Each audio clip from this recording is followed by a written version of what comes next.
Alhamdulillah wa salatu wa salam ala rasulillah wa ala alihi wa sahbihi ajma'in. Frères et sœurs en islam, assalamu alaikum wa rahmatullahi wa barakatuh. Question numéro 1 de la part de nos frères Mohammed Gibran Oudin.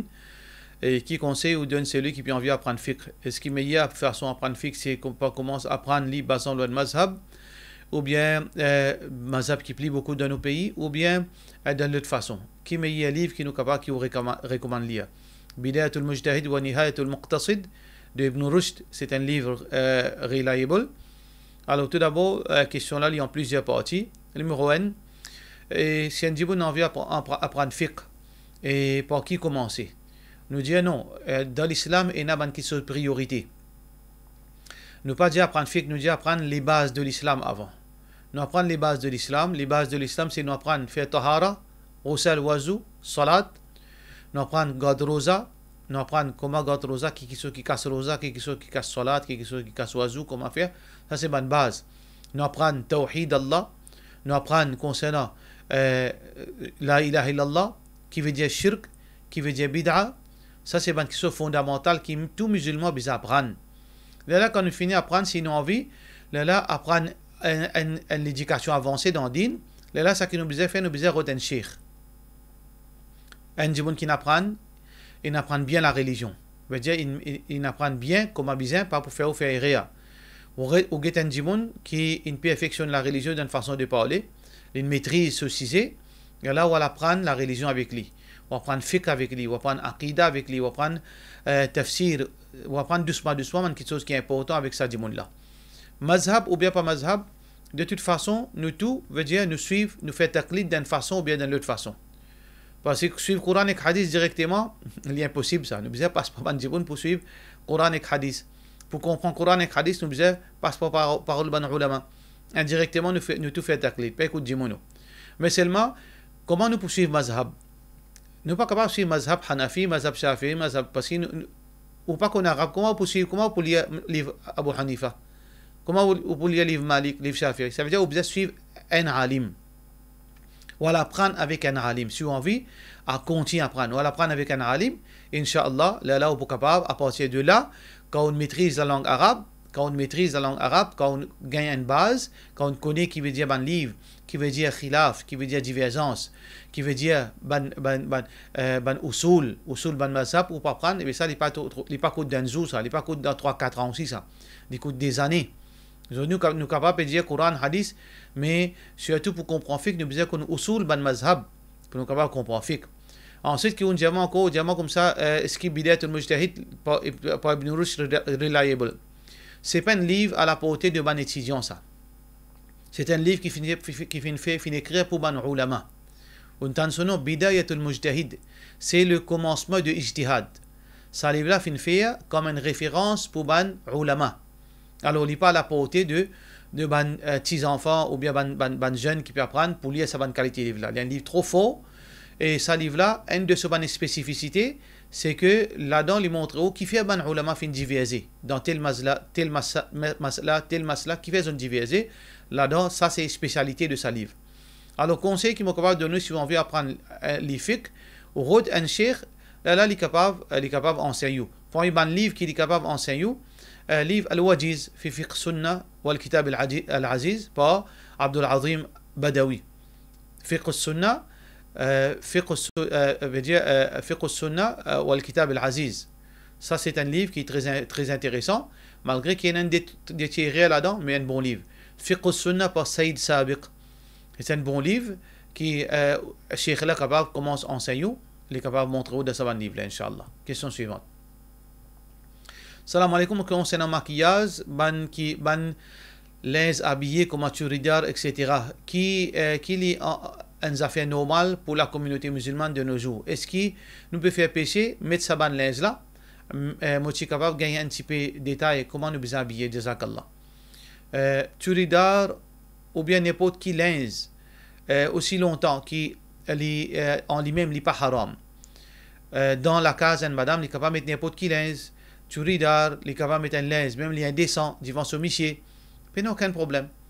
Il est capable de maquiller, il est capable de mettre une robe 3 quarts, il est capable de mettre une robe courte. Comment on a envie d'habiller, aussi longtemps il n'est pas gagné, veut dire un rare et il n'est pas gagné gaz miché.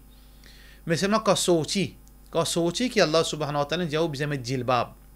Ça veut dire vous capable mettre tout ridar ou capable habiller comme vous envie en dans sa djilbab là. Quand on rentre quand on peut côté une famille nazis madame là-dedans vous capable tirer au djilbab ou tout ridar, pas aucun problème. Mais quand sorti Allah subhanahu wa ta'ala peut dire wa qul lil mu'minati yudnina alayhinna min jalabibihin. Diaban croyante zut pod zut djilbab lo zut. Alors donc quand une madame sorti il besoin mettre ce djilbab un linge qui loge qui n'a aucune décoration lola, qui n'a aucun veut dire dessin lola, qui n'a aucun la mode lola, limite ça linge noir là pour couvrir ce robe à l'intérieur. Ça c'est djilbab qui les besoin mettre. Question suivante. Salam alaikum, nous connaissons qu'en islam pas gain droit de célébrer l'anniversaire. Mais est-ce que l'anniversaire mariage gain droit de célébrer comme un contentement? Alors parfois arrivé, il y en a qui se paraît tellement innocent. Un dimanche arrive 20 ans mariage, 30 ans mariage, il imagine ça là. Alors, lui, que madame dit, ben, nous allons manger, veut dire, restaurant, par exemple, fait un petit fête, un petit contentement. Il paraît vraiment innocent. Mais ça même Tesla, ça. L'islam, les empêche de faire haram, mais aussi parfois les tester dans certaines bonnes choses. Qu'est-ce qu'il faut faire? لِيَنْظُرَ كَيْفَ تَعْمَلُونَ. Allah subhanahu wa ta'ala a vu qu'on est qui nous fait. Parfois, arriver dans ça là. Si on dit, l'islam pas de montrer ça. Pour faire nous ban l'année mariage, nous 20 ans mariage, veut dire nos d'argent, nos veut dire tel nos. Alors donc, si l'islam dit Rasulullah sallallahu alayhi wa sallam nous modèle ça, il pas faire ça. Comme étant mariage avec Khadija radiyallahu anha, il pas fait l'anniversaire. Aisha radiyallahu anha sur l'anniversaire, pas faire. Alors si nous dit qu'il met l'exemple, c'est l'exemple Rasulullah sallallahu alayhi wa sallam. Alors qui nous fait?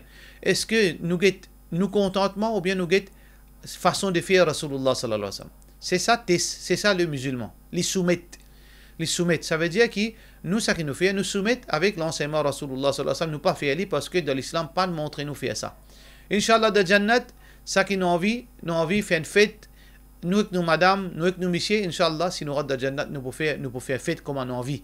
Mais l'eau la terre, et dans certaines bonnes fêtes, nous pas faire parce que le prophète sallallahu alayhi wa sallam pas fin faire, tout simplement. Question suivante. Salam alaikum, est-ce qu'il est capable d'expliquer en détail Basiratul Firasa? Ça, des mots-là, il y en a, premier mot-là, il y a plusieurs significations. Ça. Basira veut dire clairvoyance. Basira veut dire aussi la connaissance sûre. Basira aussi, dans certaines mazhab, certaines croyances, Basira veut dire trouve Allah avec nous l'équerre. Ça aussi, Basira veut dire Basiratul Qalb. Alors ça, c'est certaines bonnes croyances qui ne sont pas nécessairement vraies. Pas nécessairement, ne pas cause de vrai fausse. Mais ça, c'est une bonne signification qui certaines bonnes gens fin servir. Mais concernant Firasa, c'est quoi? C'est l'intuition. L'intuition de bonnes croyants. Il y en a Ilmul Firasa. Ilmul Firasa, c'est une science. À travers ban attitude ban djimoun, ban comportement ban djimoun, ban action de ban djimoun, ou capable comprendre djimoun là son caractère.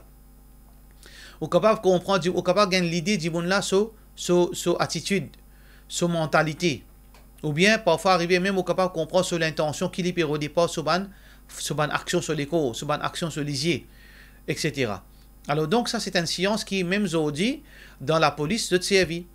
Par exemple, pour faire photo robot, et dans le monde, la mâchoire telle grosseur, les yeux telle grosseur, de façon gaieté telle façon, la tête telle qualité forme. Alors, basant beaucoup de data, je trouve que certains gens qui représentent cette forme là, des criminels qui représentent cette forme là, sont assez plus violents, ou bien sont dans telle qualité raisonnement, telle qualité. Alors ça c'est ilmul firasa, veut dire à travers des millénaires, ban djimoun fin compile ban réaction ban djimoun. Là je fin trouver telle réaction, c'est ban djimoun comme ça, les autres réagir comme ça. Telle réaction, c'est ban djimoun comme ça. Tel comportement, c'est ban djimoun qui peut faire telle bêtise, les réagir comme ça. Par exemple, aujourd'hui nous connaissons quand un zéniste, par exemple, il arrête de causer net. Il arrête de causer, il arrête de manger, les représente ban symptômes suicidaires. Alors ça c'est ilmul firasa. Parmi les ulama, parmi les sahaba qui font de ilmul firasa, les capables de un djimoun se maasser, un djimoun se causer, les capables de connaître des djimoun là qui se faiblissent. C'était Omar bin Khattab radiyallahu anhu. Un jour il trouve un djimoun, il vient avec djimoun là, dit est-ce qu'il te tient saucier toi? Alors ça c'est ilmul firasa. Parmi les ulama qui tifo de ilm al-firasa, c'est Imam al-Shafi'i rahmatullahi alayhi. Alors ça c'est ilm al-firasa. C'est pas une science exacte, c'est pas la révélation ça, c'est pas une preuve en lui-même ça, mais parfois arriver ça capable de servir dans certains moments. Mais seulement c'est pas une petite chose qui nous base là pour capable agir avec un djimoun ou bien pour capable réagir. Non, mais il y a un plus dans la vie, il vient par l'expérience. Un point c'est tout. Question suivante. Salam alaikum. Scientifique hindou, il rentre dans din et il compte un garçon musulman, mais il n'a pas fait salat. Quand il fait ali, assalamu alaikum, il répond salam et il n'a pas répond. Et tous les temps, il a teinté le saison. Au capable de nous dire comment compte les musulmans ou bien non. Mais Marie là, il fait ce salat, mais jamais dit à madame là non, de la part de nous. Sur Rubina Souhawan. Alors normalement quand il vient musulman, c'est bref quand il vient musulman, c'est les besoins faire salat. Il est alladhina tabu wa aslahu wa bayyanu. Donc Allah subhanahu wa ta'ala mentionne tauba. Comment nous connaissons un vient musulman, c'est il renonce shirk, il n'a pas fait l'idolâtrie, ensuite il fait salat, il vient un musulman. Dans ce cas-là. Alors donc parce qu'il nous donne contexte que le musulman même pas fait salat.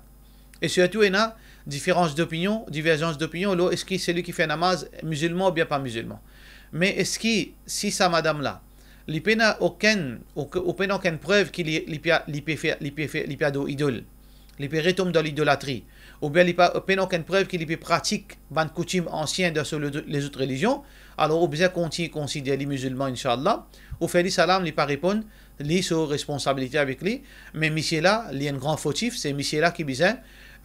Il peut faire namaz, il peut être pour lui. Demain, il besoin répondre pour sa madame là. Il besoin faire sa madame là, faire salat, et il besoin prendre ses responsabilités. Question suivante. Un monsieur a des madames, il peut agir bien avec un là-dedans, et il peut agir bien avec celle, avec madame qui pas faire salat là. Qui vous conseille? Monsieur là, dans din tout. Il dit à madame là, qui s'il n'est pas d'accord, alors il n'est pas musulman, et Allah pour maudit. Ça, monsieur là, il a besoin de faire justice, il a besoin de payer Allah subhanahu wa ta'ala. Au contraire, il a besoin de contempler un démon qui doit ibadat Allah. On a deux madames. Alors, première madame, bien deuxième madame fait 5 fois salat. L'autre n'a pas fait 5 fois salat. Il n'a pas fait namaz même. Ou supposé, plus content, c'est lui qui fait 5 fois namaz. Ou supposé, prendre position vis-à-vis celui qui n'a pas fait namaz, prendre responsabilité, ramène-les à l'autre. Mais non pas au faire l'inverse. Ou content, c'est lui qui est Allah pas content, et ou pas content, c'est lui qui est Allah content. Et d'ailleurs, on peut envoyer malédiction ou bien on peut servir une parole qui, si premier ou bien deuxième madame qui fait 5 fois salat là, s'il n'est pas d'accord avec deuxième madame là, il n'est pas d'accord à cause qu'il a marié deuxième, il fait kufr. Pas nécessairement, il n'est pas d'accord parce qu'on a un problème, on met en lit. On a un démon qui pas fait namaz, on met ça sur la vie d'une façon de parler. Normal, il n'est pas pour content. Alors, madame là, d'une façon de parler, qui est innocent, c'est monsieur là qui besoin prendre ses responsabilités. Les mariés deuxième, ils assument conséquences comme mariés deux. Assume ses responsabilités et il peut répondre devant Allah. Madame qui fait 5 fois salat là, les pénal n'ont rien à faire de ce problème là. C'est l'autre madame là qui besoin, il obéit à Allah, Michel là prend ses responsabilités et les autres parleront de compte contre Allah subhanahu wa ta'ala. Question suivante. Mon frère a gagné un bout de terrain avec mon tchatcha, mais bonne famille un peu trop mécontent. La jalousie, tout ça. Mon frère a envie de faire une petite construction dans ce terrain-là. Avant qu'il commence cette construction-là, qu'il a besoin de faire, d'après Sharia, pour qu'il trouve une facile parole d'Allah de la part de nos sœurs Médika Kenza. Alors, donc, sœurs en islam, ça qui, de la limite, je ne sais pas qui fait, la famille peut mal agir, ou bien peut zalou, etc. Ça bout de détail-là, je ne sais pas pourquoi cause là. Mais, définitivement, parfois, arriver dunya ça. À cause dunya, frère viennent l'ennemi, frère viennent l'ennemi. Parfois, parents, enfants viennent l'ennemi à cause d'un petit bout de l'argent qu'ils ont pour quitter les autres pour aller. Alors donc, nous demandons à Allah subhanahu wa ta'ala protection. Nous besoin demander à Allah protection contre la haine, jalousie, contre tout ça, de mauvaises choses là. En même temps, on fait dua, qu'Allah subhanahu wa ta'ala protège nos frères. On dit ici, fait dua, mais il a besoin de dresser relation avec Allah et ensuite il fait une sadaqa. Il fait sadaqa. Parce que Rasulullah sallallahu alayhi wa sallam dit sadaqa, il protège un démon contre le malheur de son écho, de son argent, de sa famille. تكفرها الصدقة والصيام والصلاة. Alors donc, un démon il fait sadaqa et Inch'Allah Allah subhanahu wa ta'ala les protège. Question suivante. Assalamu alaikum. Un étudiant qui est Maurice pour aller un autre pays pour entreprendre l'étude 4 ans ou bien 5 ans. Aussi longtemps il paraît tout de Maurice, est-ce qu'il est toujours comme un voyageur? Est-ce qu'il a droit à continuer à raccourcir ce salat ou bien il est obligé de faire ce salat normal? Non, il est obligé de faire ce salat normal. Il n'a pas droit à raccourcir ce salat. Parce que quand il est allé, il fixé ce jour pour y rester là-bas. Il finit décidé. Il pourrait rester là-bas pour 5 ans. Ça veut dire qu'il n'est pas un voyageur. Il est considéré comme quelqu'un qui veut dire peut vivre là-bas, qui n'est pas dans voyage, qui est stable. Alors, il est obligé de faire ce 4 à 4, pareil, il n'est pas raccourci. Question suivante. Un qarine, qui était ça exactement? Qui sous l'influence là, non? Est-ce qu'il est né avec nous? Il est né avec nous ou bien il est mort avec nous? Qui différence entre qarine et 3 qualités nafs qui est mentionné dans le Coran? Qarine, c'est un shaitan qui reste toujours avec nous. Depuis nos naissances, Allah, le hadith depuis quand il reste avec nous? Mais tout le monde, Rasulullah sallallahu alayhi wa sallam dit tout le monde est un qarine parmi shaitan. Un shaitan qui est là 24/7 avec nous. Depuis quand il est là? Depuis nous prenons naissance ou bien quand nous gagnons l'âge puberté, Allahu alam, paye la connaissance là. Mais nous tous est un qarine, ça il y a un fait. Nous tous est un qarine. Et ça qarine là, qui fait lui ordonne-nous le mal, lui inspire-nous le mal. En même temps, nous avons un qarine parmi les anges. C'est qu'il y a un ange qui reste avec nous tout le temps, qui lui inspire nous pour faire le bien. Nous en avons deux. Un shaitan avec un ange qui reste avec nous 24/7. Alors, donc, ça c'est prédiction ou bien parole de Rasulullah sallallahu alayhi wa sallam. Par contre, pour Rasulullah sallallahu alayhi wa sallam, quand les sahaba fin dire ya Rasulullah, mais toi tu qarine. Muhammad sallallahu alayhi wa sallam dit pour moi, mon qarine fin aslam, il fin soumet. Alors, ban ulama dit qui veut dire soumet ici? Est-ce qu'il est fin musulman? Et ban ulama dit oui, ce qarine fin musulman. Mais l'opinion plus faux, c'est que qarine là, li fin veut dire sous contrôle de Muhammad sallallahu alayhi wa sallam. Comme si Muhammad sallallahu alayhi wa sallam qui contrôle lui, il n'est pas capable de faire non rien. Il n'est pas capable, il n'a aucun effet le Rasulullah sallallahu alayhi wa sallam. Fala ya'muruni illa bi khair. Alors sa qarina, cela lui fait le contraire, il ordonne Rasul, il encourage Muhammad sallallahu alayhi wa sallam pour faire le bien. Il encourage Rasulullah sallallahu alayhi wa sallam pour faire le bien. Mais à part Rasulullah sallallahu alayhi wa sallam de sa ummat là, nous tous est un qarine parmi shaitan qui reste avec nous, qui ordonne nous le mal. À cause de ça que nous sommes vigilants quand nous agissons, quand nous réagissons dans nos colères, nous devons être bien attention qui shaitan peut exciter nous pour faire le mal. Question suivante. Et qui différence entre qarine et 3 nafs? Pas aucune différence, pas aucune relation entre qarine et 3 nafs. Nafs c'est nafs. Nafs c'est la passion. Et il y a 3 qualités naturelles dans le monde. veut dire il y a nafsul mutma'inna, nafsul al-ammaratu bis-su', an-nafsul lawwama. Ça c'est la nature de nous-mêmes. Veut dire il y a dans nos natures, nos passions, qui excitent nous pour faire le mal. Et il y a une nature qui est tranquille, les dents, veut dire, il y a itminan avec Allah subhanahu wa ta'ala. Alors ça c'est nafs, la passion. Mais qarine c'est une autre chose. Question suivante. Moutan une histoire qui une fois Abu Hurairah radiyallahu anhu tombe sa connaissance à cause de la famine. Est-ce qu'il est vrai ça? De la part de nos frères Muhammad Gibran. Ban sahaba, beaucoup sont bien misère. Ban surtout qui fait hijra, sont bien misère parce qu'ils ont mangé dans certains moments de la vie. Alors oui, entre autres, Abu Hurairah radiyallahu anhu est un monde très misère. Et comme on a mentionné dans le hadith Bukhari, qui, quand on a précisé avec Rasulullah sallallahu alayhi wa sallam, par derrière Abu Hurairah tombe sa connaissance. Et du monde, c'est quoi? Il est possédé par djinn. Mais en fait, il n'y a pas aucun djinn là, c'est la fin qui peut faire tombe sa connaissance. Alors donc, ce hadith se trouve dans Bukhari. Pardon. Assalamu alaikum, Modadi, il a 81 ans. Et il s'est retrouvé à partir de janvier. Et le docteur fait prescrire une médecine dormie parce qu'il n'a pas de sommeil. Mais celle-là, sa médecin-là, il n'est pas là. Il n'a pas de sommeil du tout. Mais celle-là, sans sa médecine-là, il n'a pas de sommeil du tout. Il est addict avec ça. Est-ce qu'il est d'après Din capable de continuer avec sa médecine-là ou pas? S'il n'est pas capable de dire passe par sa médecine-là, vous êtes d'un lit. Parce que s'il n'est pas pour dormir, accepté par sa médecine là. Parce qu'il y en a beaucoup de médecine comme ça, où viennent addict avec sa bonne médecine là. S'il y a une alternative, alhamdulillah, si un autre docteur est capable de donner une prescription meilleure, mais seulement si, ou pas pour donner ça, il n'est pas pour dormir, il est pour malade, mais au plus donner, ça veut dire l'identification contre l'IPN à soi. L'identification muttar, alors quand un djibon l'IPN à soi, ban règlement, veut dire enlever l'eau. Salam alaikum, cheikh, un papa, est-ce qu'il y a un droit de dire ce garçon, tu pas côté toi là, tu côté moi là? C'est ce qu'il me comprend dans ce hadith là. Définitivement, un garçon, quand il n'est pas encore marié, il est sous responsabilité papa là, mais il côté papa là. C'est la case papa là, il peut rester en tant qu'un garçon. Alhamdulillah, la case là, veut dire, Inch'Allah, pour une police, si papa là, propriétaire, c'est la case là. Mais, veut dire, papa là, qui fait dire ça. Papa là, dit ça pour montrer qu'il lit l'autorité dans cela. Mais, il ne peut pas dire ça pour dire, mais tu es capable de sortir, quitte la case, allez, il ne peut pas dire ça, dit papa là. Papa là, et parfois, un papa, de cause comme ça, de garçon, je ne pas oublier tout côté moi là. C'est-à-dire, papa là, Perrault fait comprend, mais qu'on agir, c'est l'autorité qui bien prévaloir dans mot la case. C'est pas toute l'autorité ça qui t'a envie de faire dans la case là. Alors ça, c'est une chose qui est vraie.